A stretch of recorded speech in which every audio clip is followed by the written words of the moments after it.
在伊朗是否会继续和美国谈判停火前景仍然充满不确定之际，德黑兰街头普通人的生活呢还是继续的。而记者在一处持续举行夜间集会的广场上遇到了一位特别的参与者，和那些挥舞国旗、高呼口号的人不同，他不是来表态的，而是要免费给人看病。白天他在自己的诊所坐诊，晚上则到广场，在一个临时搭起的小棚子里为民众义诊。在德黑兰西城的广场集会角落，一个小棚子里面放着一张桌子、2把椅子、血压仪和听诊器，就是胡斯拉维医生的流动诊室。他说自己对政府有很多批评，但这里关系到的是国家，他为自己的国家而来。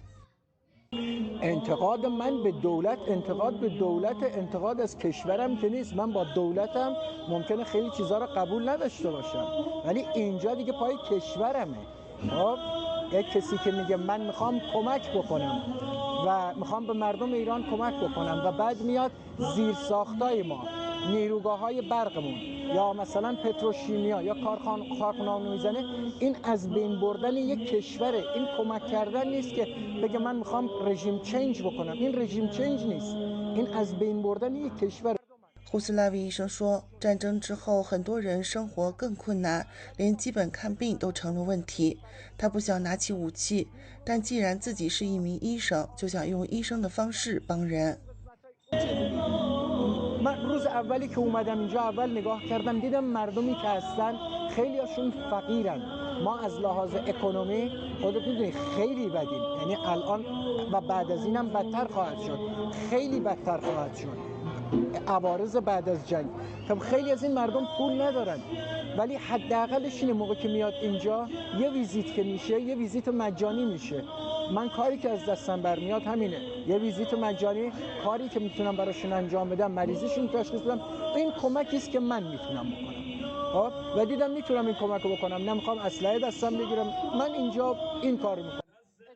胡斯拉维医生说自己其实完全可以离开伊朗，到国外工作，收入也会更高，但他不愿意走，因为他觉得自己欠这个国家一些东西，现在国家需要，他就留下来，做一点力所能及的事。من برام هیچ مشکلی نیست خارج شدن از کشور، برم اونور کار بکنم، درآمدم رو دارم، خیلی هم از اینجا بیشتر، ولی اون کاری که من اینجا میکنم، من به این کشور مدیونم. خب یعنی من این کشور یه چیزی بهم داده باید برش گردونم. الان نیاز داره، الان کمکشون میکنم.对于当前停火前景，胡斯拉维医生并不乐观。在他看来，伊朗人接下来面临的日子可能更艰难，也因此更需要互助。اون چیزی که من فکر میکنم با اون چیزایی که آمریکا میخواد و چیزایی که اینا میخوان، اینا فکر نمیکنم به یه توافق برسن، ولی تنها چیزی که میخوایم صلحه.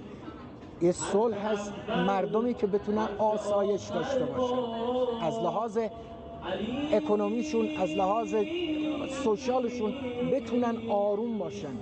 میبینی خودت الان تمام این مدت اینجا بودی، مردم واقعا توی فشارن، این فشار روانی روی مردم خیلی زیاده.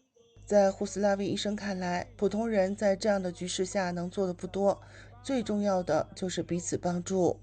تنها کاری که میتونیم بکنیم کمک به همدیگه است، فقط کمک به همدیگه. یعنی ببین یه طوری که فقط به فکر پاکت خودمون نباشیم، فکر جیب خودمون نباشیم، فکر این باشیم کسی که همسایه منه، من میتونم جای اون باشم. اون آدمایی که میمیرن من میتونم جای اونا باشم. برادر من، پدر من، مادر من، هر کسی، اونا مثل منه.他说眼下伊朗人只有2个选择，要么继续站在一起守住这个国家，要么就眼看着它被一步步撕裂。对他来说，留在这里义诊并不是为了谁的表扬，而只是想让自己心里安稳一点，知道自己为国家做过一点事。 اون هر کسی که تصمیم نگرفته دو تا راه داریم، یا مال این کشوریم یا نیستیم. اگر هستیم کمک نمیخوایم به حکومت بکنیم، فقط نشون بدیم که ما آدمای یک کشوریم، فقط همین. خب به قول خودتون هنجن خائن نباشیم، فقط همین. نه هیچ نیازی ندارم، من نه کمکی از کسی میخوام، نمیخوام کسی به من، نه به من چیزی میدن، ولی به اون چیزی که به من میرسه اینه که خودم احساس آرامش میکنم که یک کاری رو برای کشورم انجام میدم.凤凰卫视李月珍、卡木森，德黑兰报道。